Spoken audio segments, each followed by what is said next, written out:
नमस्कार। ओम शांति। बहुत बहुत स्वागत और अभिनंदन आप सभी का 18 जनवरी 1984 की अव्यक्त मुरली की इस विशेष चर्चा में। तो आज प्यारे शिव बाबा ने मधुबन में बच्चों से आप देखें तो ये विशेष मुलाकात की और मुरली की शुरुआत ही इतनी स्नेह भरी है। बाबा बता रहे हैं कि कैसे अमृत वेले से ही स्नेही बच्चों के दिल से निकले गीत, फिर वो बच्चे जो समान बनने का पुरुषार्थ कर रहे हैं उनके मिलन के तराने, और जो संपर्क में रहते हैं बच्चे उनके उमंग उत्साह की लहरें, वो सब बाबा तक पहुंच रही थी। ऐसा लगता है जैसे वो हर बच्चे की भावना को सीधे महसूस कर रहे थे।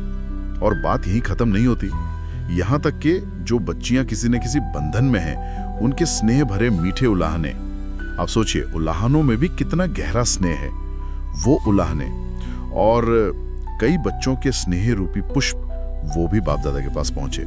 और देश विदेश के बच्चे उनके शक्तिशाली समर्थ संकल्प, उनकी श्रेष्ठ प्रतिज्ञाएं बाबा ने बिल्कुल समीप से अनुभव की। ये पढ़कर ही बाबा का वो अपनत्व बहुत गहरा महसूस होता है। बिल्कुल। और सबसे अच्छी बात यह है कि बाबा सिर्फ महसूस नहीं करते, वो उसका जवाब भी देते हैं, प्रत्युत्तर देते हैं।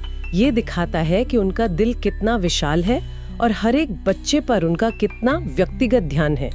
उन्होंने सभी को स्नेह और संकल्पों के जवाब में वरदान भी दिए, जैसे सदा बाप दादा के स्नेही भव, सदा समर्थ समान भव, सदा उमंग उत्साह से समीप भव। और खास तौर पर जो बंधन वाली बच्चियां हैं ना, उनको जो वरदान दिया वो बहुत मार्मिक है और शक्तिशाली भी। लगन की अग्नि द्वारा बंधन मुक्त स्वतंत्र आत्मा भव। और बाबा ने उन्हें ये आश्वासन भी दिया कि बच्चों के बंधन मुक्त होने के दिन अब बहुत करीब है, मतलब एक उम्मीद बंधाई। बाबा ने एक और बहुत गहरी बात कही। उन्होंने बताया कि बच्चों के स्नेह भरे दिल की आवाज, वो सच्ची पुकार सिर्फ उन तक ही नहीं पहुंचती, बल्कि वो इतनी शक्तिशाली है कि कुंभकर्ण आत्माओं को, यानी जो गहरी अज्ञान नींद में सोई हुई आत्माएं हैं, उन्हें भी जगाने का निमित्त बनेगी। और इतना ही नहीं, बाबा कहते हैं जो आज बंधन में डालने वाले हैं ना, वो स्वयं प्रभु स्नेह के बंधन में बंध जाएंगे। ये है स्नेह की अलौकिक शक्ति। प्रेम कैसे बंधनों को काटता है और परमात्मा से जोड़ता है। तो चलिए अब इस खास दिन की बात करते हैं, 18 जनवरी। इसके महत्व की गहराइयों में उतरते हैं। बाबा ने इसकी कई परतें खोली, इसे सिर्फ एक याद का दिन नहीं बताया। सबसे पहले उन्होंने कहा कि ये वो दिन है जब बच्चों के विशेष स्नेह रूपी मोती बाप दादा के पास पहुंचते हैं। और बाबा की नजर में वो साधारण मोती नहीं रहते, वे श्रेष्ठ हीरे बन जाते हैं। हमारे सच्चे स्नेह का मूल्य बाबा की नजर में कितना ज्यादा है। हाँ, ये समझना बहुत जरूरी है। बाबा ने इसे केवल स्मृति दिवस नहीं कहा, बल्कि समर्थ दिन कहा। ये दृष्टिकोण में एक बहुत महत्वपूर्ण बदलाव है, क्योंकि स्मृति में कहीं ना कहीं थोड़ा अतीत का या वियोग का भाव आ सकता है ना, लेकिन समर्थ ही वो भविष्य और शक्ति का सूचक है। ये वो विशेष दिन है जब बाप अपने समान बच्चों को तत्वम, मतलब तुम वही हो जो मैं हूँ, मेरे समान समर्थ हो, इस महावाक्य के वरदान का गहरा अनुभव कराते हैं। जैसे बाबा सागर हैं गुणों के, ज्ञान के, शक्तियों के, वैसे ही बच्चे भी मास्टर सागर हैं। और इसी दिन बाप दादा अपनी शक्ति सेना को, यानी हम सभी बच्चों को सर्व शक्तियों की विल करते हैं। जैसे कोई अपनी संपत्ति वारिसों के नाम करता है ना, वैसे ही बाबा अपनी सर्व शक्तियों की विल करके बच्चों को इच्छा शक्ति यानी विल पावर वो प्रदान करते हैं। ये सिर्फ एक आशीर्वाद नहीं है, ये एक तरह से अपनी सारी शक्तियों का स्वामित्व बच्चों को सौंपना है, उन्हें अपना कार्य संभालने के लिए पूरी तरह सक्षम बनाना। बाबा की ये बात कि ये दिन बाप का बैकबोन बन, यानी मुख्य आधार बनकर बच्चों को विश्व के मैदान में आगे रखने का दिन है, ये समझना थोड़ा और विस्तार से चाहेंगे। बाबा का बैकबोन बनना और बच्चों को आगे रखना, इसका क्या अर्थ है, क्या मतलब है इसका? ये बहुत ही गूढ़ और स्नेह भरा इशारा है। बैकबोन यानी रीढ़ की हड्डी, वो सहारा देती है पर दिखती नहीं, है ना। बाबा कहते हैं इस दिन से बाप गुप्त रूप में आधार बनकर बच्चों को विश्व मंच पर आगे रखते हैं। बाप स्वयं अननोन रहते हैं, मतलब पर्दे के पीछे रहकर कार्य करते हैं और बच्चे वेल नोन होते हैं, प्रख्यात होते हैं। सारा श्रेय, सारा मान बच्चों को मिलता है। ये बाबा का निरहंकारीपन दिखाता है और बच्चों के प्रति उनका असीम स्नेह और विश्वास कि वे बच्चों को अपना चेहरा बनाकर दुनिया के सामने रखते हैं। ये सही में जिम्मेदारी सौंपने का एक बहुत मैच्योर क्षण है। पिता अपने बच्चों को पूरी तरह योग्य और समर्थ बनाकर उन्हें विश्व कल्याण का इतना बड़ा काम सौंप रहे हैं। और साथ ही ये दिन ब्रह्मा बाप के कर्मातीत होने का भी दिन है। कर्मातीत मतलब कर्मों के हिसाब किताब से, देह के आकर्षण से पूरी तरह परे जाने का दिन। और ब्रह्मा बाप का ये कर्मातीत बनना केवल उनकी व्यक्तिगत यात्रा का अंत नहीं है, बल्कि ये विश्व कल्याण और विश्व सेवा के कार्य की तीव्र गति के आरंभ का प्रतीक है। ब्रह्मा बाप के अव्यक्त होने से सेवा सूक्ष्म रूप में और तेज गति से चारों ओर फैली। और बाबा ने ये भी समझाया कि आज के दिन बच्चों रूपी दर्पण द्वारा बाप दादा प्रख्यात होते हैं। ये कैसे होता है? मतलब बच्चे दर्पण कैसे बनते हैं? इसका अर्थ है कि दुनिया बाप को सीधे तो नहीं देख सकती ना। परमात्मा निराकार है, अव्यक्त है, तो दुनिया उन्हें कैसे पहचाने? बाबा कहते हैं बच्चे ही वो आईना है, वो दर्पण है जिनमें बाप की झलक दिखती है।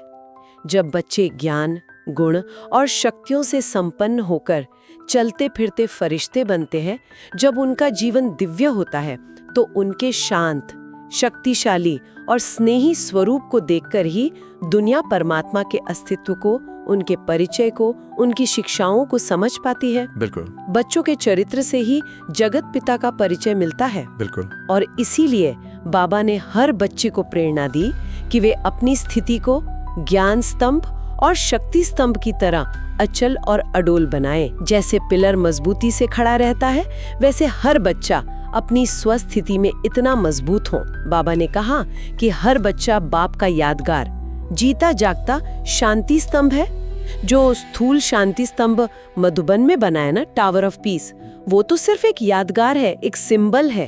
परंतु बाप की याद में लवलीन रहने वाले आप सभी चैतन्य बच्चे ही असली याद के स्तंभ हैं। और सबसे अद्भुत बात, बाबा कहते हैं कि वे इन चैतन्य स्तंभ बच्चों की परिक्रमा लगाते हैं। सोचिए, स्वयं परमात्मा अपने बच्चों की परिक्रमा लगा रहे हैं। ये बच्चों के प्रति उनके असीम स्नेह और उनके ऊंचे भाग्य का कितना बड़ा प्रमाण है। मुरली में बाबा के कमरे में जाने और झोपड़ी में जाने का भी जिक्र है। इन सिंबल्स का क्या गहरा अर्थ है? बाबा के कमरे में जाना, ये बाबा और बच्चों के बीच एक बहुत ही निजी, इंटीमेट संवाद का प्रतीक है। जैसे बाबा हर बच्चे के दिल के कमरे में आकर उनसे अकेले में मिलते हैं, उनकी सुनते हैं, उन्हें समझाते हैं। इसे रूहे रियान कहते हैं ना।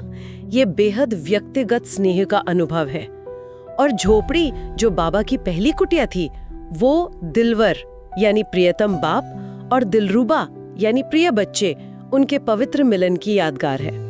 बाप दादा कहते हैं कि जैसे बच्चे स्नेह से झोपड़ी में जाते हैं, वैसे ही बाप दादा भी सभी दिलरुबा बच्चों से यानी अपने प्यारे बच्चों से विशेष रूहानी मिलन मनाते हैं। वे बताते हैं कि वे सभी दिलरुबा बच्चों के भिन्न भिन्न साज सुनते रहते हैं। हर बच्चा अपनी स्थिति, अपनी भावना अनुसार अलग साज बजा रहा है। कोई स्नेह की मधुर ताल बजा रहा है, कोई शक्ति की वीर ताल, कोई आनंद के गीत गा रहा है, कोई प्रेम की गहरी धुन में मग्न है। बाबा इन सभी मीठे और शक्तिशाली साजों को सुनते हैं, उनका आनंद लेते हैं और जैसे स्नेह में बच्चों के साथ साथ नाचते हुए चक्कर लगाते हैं। इन बातों से इस दिन की रूहानी गहराई, बाबा का वात्सल्य और उस दिव्य मिलन का आनंद, वो अनुभव होता है। तो ये एकदम स्पष्ट है कि बाबा इस दिन को दुनियावी रीति से मनाए जाने वाले स्मृति दिवस से बिल्कुल अलग अर्थ दे रहे हैं। ये कोई शोक या उदासी का दिन नहीं है। हाँ, बाबा ने इस पर बहुत जोर दिया। उन्होंने कहा ये स्मृति सुसमर्थी दिवस है, यानी ये याद करने का दिन तो है, लेकिन उस याद से शक्ति भरने का, समर्थ बनने का दिन है। ये वियोग या वैराग्य का दिन कतई नहीं है कि हम उदास होकर बैठ जाएं, बल्कि बाबा कहते हैं ये सेवा की जिम्मेदारी की ताजपोशी का दिन है। जैसे एक राजकुमार को राजा का ताज पहनाकर राज्य की जिम्मेदारी सौंपी जाती है, वैसे ही बाप ने इस दिन बच्चों को विश्व सेवा की महान जिम्मेदारी का ताज पहनाया। यह समर्थी के स्मृति के तिलक का दिन है, याद का तिलक लगाकर समर्थ बनने और बनाने का दिन। और बाबा का वो संकल्प, आगे बच्चे पीछे बाप, ये संकल्प भी इसी दिन साकार रूप लेता है। हाँ, ये बात सोचने में ही कितनी असाधारण लगती है कि भगवान खुद पीछे रहकर अपने बच्चों को आगे रखते हैं। असाधारण है। और ये बाबा के निस्वार्थ प्रेम और बच्चों पर उनके भरोसे का आप कह सकते हैं चरम उदाहरण है इसी संदर्भ में। बाबा ने विशेष रूप से डबल विदेशी बच्चों का जिक्र किया, बताया कि ब्रह्मा बाप उन्हें देखकर कितने खुश हो रहे हैं। क्यों? क्योंकि इन बच्चों ने अपने तीव्र स्नेह और पुरुषार्थ द्वारा बाप के संकल्प और आह्वान को साकार रूप दिया है। ब्रह्मा बाप ने जो आह्वान किया था ना, हाँ। कि दूर दूर के बच्चे बाप को पहचान कर मधुबन पहुँचे और विश्व सेवा के निमित्त बने, ये बच्चे उस आह्वान के जीते जागते प्रत्यक्ष फल हैं। ब्रह्मा बाप इन श्रेष्ठ रस भरे फलों को देखकर उन्हें विशेष बधाई और वरदान दे रहे थे। सदा सहज विधि द्वारा स्वयं भी वृद्धि को पाते रहो और औरों को भी वृद्धि को प्राप्त कराते रहो। ये सचमुच कमाल की बात है। बाबा ने बताया कि कैसे दूर देश, दूर धर्म, अलग संस्कृति वाले बच्चे इतनी खिंचकर बाबा के पास आ गए, उनके दिल के करीब हो गए, जबकि जो भौगोलिक रूप से शायद ज्यादा नजदीक थे, जैसे आबू या सागर तट पर रहने वाले, वे शायद उतने समीप नहीं आ पाए या ज्ञान के लिए प्यासे रह गए। और ये डबल विदेशी बच्चे जो खुद ज्ञान से तृप्त हुए, वे अब ज्ञान गंगाएं बनकर औरों की भी प्यास बुझाने वाले बन गए। ये बच्चों के निश्चय और स्नेह की अद्भुत मिसाल है। निश्चित रूप से। और बाबा का प्रेम किसी एक ग्रुप तक सीमित नहीं है ना। उन्होंने सभी बच्चों को, चाहे वे सदा बाप समान बनने के श्रेष्ठ संकल्पधारी हों, चाहे सर्व शक्तियों की विल द्वारा मिली विल पावर में स्थित रहने वाले हों, चाहे दिलवर बाप की दिलरुबा बनकर स्नेह, शक्ति, आनंद या प्रेम के अलग अलग साज सुनाने वाले हों, चाहे ज्ञान और शक्ति के स्तंभ के समान अचल अडोल रहने वाले हों, चाहे सहज विधि द्वारा स्वयं वृद्धि को पाकर औरों को वृद्धि दिलाने वाले सेवाधारी हों, या सदा बाप के साथ मधुर मिलन मनाने वाले योगी हों, देश विदेश के सभी वैरायटी बच्चों को पुष्प वर्षा सहित याद, प्यार और नमस्ते भेजी। ये बाबा का विशाल, सर्व समावेशी, बिना शर्त वाला प्रेम दिखाता है, जो हर बच्चे को उसकी विशेषता सहित स्वीकार करता है। मुरली में वतन में हुई एक विशेष मुलाकात का भी जिक्र है। ये वतन क्या है और वहाँ क्या हुआ था? वतन, हाँ, वतन यानी सूक्ष्म लोक, जहाँ बाबा अव्यक्त रूप में मिलते हैं और विशेष अनुभव कराते हैं। बाबा ने बताया कि इस खास दिन 18 जनवरी को सभी स्नेही विशेष सेवाधारी बच्चों को, जो सेवा करते करते शरीर छोड़ चुके थे, जैसे जगदम्बा, सरस्वती माँ, दीदी मंजुला, विश्व किशोर भाऊ आदि, उन सभी मुख्य आत्माओं को वतन में विशेष रूप से बुलाया गया था स्मृति दिवस मनाने के लिए। बाबा ने उन्हें संगम युग की ईश्वरीय सेवा और भविष्य सतयुगी राज्य दिलाने की सेवा, इन दोनों सेवाओं का साथी बताया। यानी वे डबल सेवाधारी हैं, जो स्थूल में भी सेवा के साथी थे और अब अव्यक्त रूप में भी सेवा में मददगार हैं। बाबा ने उनकी तरफ से मधुबन में मौजूद सभी सहयोगी स्नेही आत्माओं को याद प्यार का संदेश भी दिया। उन्होंने विशेष रूप से दीदी मनमोहिनी दीदी का उल्लेख किया, जिन्हें बहुतों ने याद किया था, क्योंकि वो उस समय तक साकार में निमित्त थीं और बहुतों ने उन्हें ही देखा था। बाबा ने उनकी अंतिम स्थिति का वर्णन करते हुए बताया कि वो लास्ट समय बिल्कुल निसंकल्प और निर्मोही थीं, एक संपूर्ण स्वतंत्र आत्मा। ये स्थिति हम सभी के लिए एक प्रेरणा है, एक लक्ष्य है कि देह और दुनिया के आकर्षणों से परे कैसे रहा जाता है। मुरली के अगले हिस्से में एक प्रैक्टिकल सिचुएशन का वर्णन है। कुछ विदेशी भाई बहन सेवा पर वापस जाने के लिए बाप दादा से विदाई ले रहे थे। बाबा ने उन्हें विदाई के समय बहुत सुंदर, बहुत अच्छी शिक्षा दी। हाँ, ये बहुत ही प्रेरणादायक है और सेवाधारियों के लिए तो एक गाइडलाइन है। बाबा ने उनके जाने को जाना नहीं कहा, बल्कि कहा कि वे फिर से आने के लिए जा रहे हैं। और कैसे आने के लिए? सेवा की सफलता का गुलदस्ता लेकर आने के लिए। ये सोच ही पूरी भावना बदल देती है। विदाई का भाव खत्म और नई तैयारी का उमंग आ जाता है। बाबा ने याद दिलाया कि वे अपने लौकिक घर नहीं जा रहे बल्कि सेवा स्थान पर जा रहे हैं। जहाँ सेवा है वही असली घर है। ये स्मृति सदा रहनी चाहिए। और क्योंकि वे रहमदिल बाप के बच्चे हैं, उनका कर्तव्य है दुखी अशांत आत्माओं का कल्याण करना। बाबा ने सेवा की लगन का पैमाना बताया। जिन्हें सच्ची लगन है वे सेवा के बिना चैन से सो नहीं सकते। स्वप्न भी सेवा के ही आते हैं। क्या बात है। बाबा ने उन बच्चों पर गर्व व्यक्त करते हुए कहा कि उनका एक एक बच्चा विश्व कल्याणकारी है, सर्विसेबल है। फिर उन्होंने एक बहुत प्यारा सा सवाल पूछा, किसका स्नेह ज्यादा है, बाप का या आपका?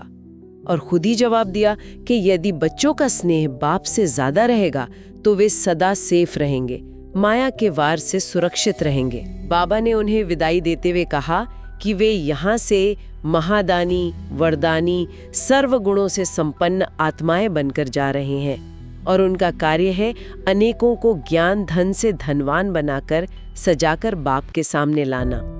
बाबा ने उन्हें लक्ष्य दिया कि 1 से 3 गुना होकर आना, यानी सेवा में भरपूर वृद्धि करके आना, और ये आश्वासन दिया कि शरीर से भले दूर जा रहे हो लेकिन आत्मा सदा बाप के साथ है, उनके दिल में है। ये बाबा के साथ का अनुभव ही सेवा में सबसे बड़ी शक्ति और सुरक्षा कवच है। मुरली के बिल्कुल अंत में एक बहुत ही महत्वपूर्ण और प्रैक्टिकल सवाल का उत्तर दिया गया है। किसी भी बात की उलझन मन में पैदा ना हो, उसका साधन क्या है? आजकल की तेज रफ्तार जिंदगी में मन का उलझना तो बहुत आम बात हो गई है ना। सरल है, सीधा है, लेकिन बेहद गहरा और प्रभावी है। उन्होंने कहा, समर्थ बाप को सदा अपना साथी बनाकर रखो, बस यही एक कुंजी है सर्व उलझनों से मुक्ति की। यदि सर्वशक्तिमान बाप जो समर्थ है, हर परिस्थिति में सक्षम है, वो मेरा साथी है, मेरा साथी है, तो कैसी भी बड़ी या मुश्किल दिखने वाली परिस्थिति या उलझन वाली बात में मन फंसेगा ही नहीं। जब साथी समर्थ है तो हम क्यों उलझें? बाबा कहते हैं, इस एक स्मृति से बड़ी बात भी छोटी लगेगी। पहाड़ जैसी समस्या भी राई के समान हल्की महसूस होगी। बस सदा ये निश्चय और नशा रहे, मेरा बाबा और मेरी सेवा। मैं अकेला नहीं हूँ, सर्वशक्तिमान मेरे साथ है, और जो बाप का है सो मेरा है। बाप का हर कर्म श्रेष्ठ है तो मेरा कर्म भी श्रेष्ठ। बाप के गुण मेरे गुण, बाप की शक्तियाँ मेरी शक्तियाँ। जब बाप की सारी प्रॉपर्टी के सारे खजानों के हम मालिक बन गए तो सदा अविनाशी खुशी रहेगी। कोई भी बाहरी परिस्थिति या आंतरिक कमजोरी रूपी उलझन मन को उलझा ही नहीं सकती। ये मालिकपन का नशा और बाप के साथ का कंबाइंड रूप का अनुभव सहज मुक्ति का अचूक साधन है। तो ये थी 18 जनवरी 1984 की मुरली की कुछ मुख्य बातें। वाकई ये सिर्फ एक दिन की मुरली नहीं, ये स्मृति से समर्थी की ओर ले जाने वाली एक पूरी यात्रा का मार्गदर्शन है। बाबा का अथाह बिना शर्त वाला स्नेह, उनके द्वारा बच्चों को सौंपी गई विश्व कल्याण की महान जिम्मेदारी और जीवन की हर उलझन से मुक्त रहने का कितना सहज और शक्तिशाली साधन, सब कुछ कितनी खूबसूरती से एक दूसरे से जुड़ा हुआ है। बिल्कुल। और ये महत्व केवल 18 जनवरी का नहीं है, बल्कि हर बच्चे के लिए, हर रोज के लिए एक निरंतर प्रेरणा है बाप समान बनने की, विश्व सेवाधारी बनने की जिम्मेदारी निभाने की और सदा समर्थ रहने की। बाबा ने बच्चों को आगे रखकर स्वयं पीछे रहने का, बैकबोन बनने का जो आदर्श प्रस्तुत किया, वो आज भी हर सेवाधारी बच्चे के लिए एक महान मार्गदर्शन है कि हमें निमित्त भाव से निरहंकारी होकर सेवा करनी है, नाम मान शान की इच्छा से परे रहकर। आज की इस चर्चा से एक गहरा विचार मन में उठता है। बाबा ने कहा कि बच्चे दिलरुबा बनकर स्नेह, शक्ति, आनंद या प्रेम के अलग अलग साज बजाते हैं, जिन्हें सुनकर बाप दादा खुश होते हैं। क्या हम एक क्षण रुककर ये महसूस कर सकते हैं कि इस समय अपनी वर्तमान स्थिति, अपने संकल्पों और कर्मों द्वारा हम कौन सा साज बजा रहे हैं? क्या वो साज ऐसा है जो हमारे प्यारे बाबा को प्रिय लग रहा है, उन्हें प्रसन्न कर रहा है, या कहीं कोई बेसुरी आवाज तो नहीं निकल रही? इस पर चिंतन करना शायद हमें बाबा के और समीप ले जाए। ओम शांति।